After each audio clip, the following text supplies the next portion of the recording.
আসসালামু আলাইকুম। নতুনভাবে নতুন স্টাইলে আমি আজকে বড়ি রান্না করব, গরুর বড়ি। তাই গরুর বড়ি রান্না করার জন্য এখানে পেঁয়াজ, মরিচ আর আস্ত করে রসুন নিলাম এখানে। তো আস্ত রসুনের গোলা দিলাম, পেঁয়াজ দিলাম, মরিচ দিলাম, কাঁচামরিচ। তো এখন আমি মশলাও দিয়ে দিব।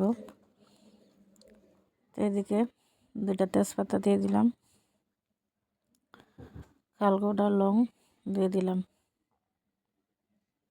আদা রসুন দিলাম,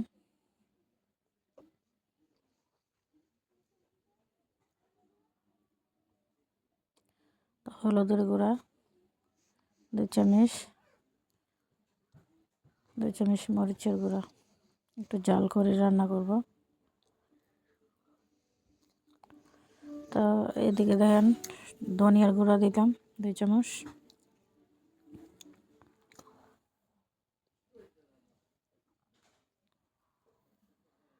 তো এখন লবণ দিয়ে দিব 2 টেবিল চামচ।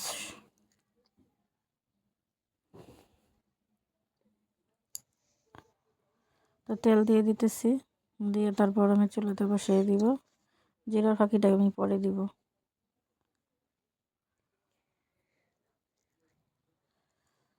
তো বসাই দিলাম একটু পানি দিয়ে। বড়িটা কিন্তু আগে থেকে জাল করা নাই, কিন্তু আমি একেবারে বসাই দিলাম। তো এইভাবে রান্না করলে কিন্তু আমার কাছে ভালো লাগে। এমনি তো বড়ি অনেক পছন্দ আমার। তো এইভাবে বড়ি রান্না করে খাইলে ভালো লাগে। দেখেন আপনারা। তাই যে দেখেন রান্না করা আমার শেষ হয়ে গেছে। তো ভিডিওটা যদি ভালো লাগে তো বেশি বেশি করে শেয়ার করে দিবেন, এবং ইউটিউব চ্যানেল সাবস্ক্রাইব করে দিবেন, লাইক কমেন্ট শেয়ার করে দিবেন, ফেসবুক পেজ ফলো করে দিবেন।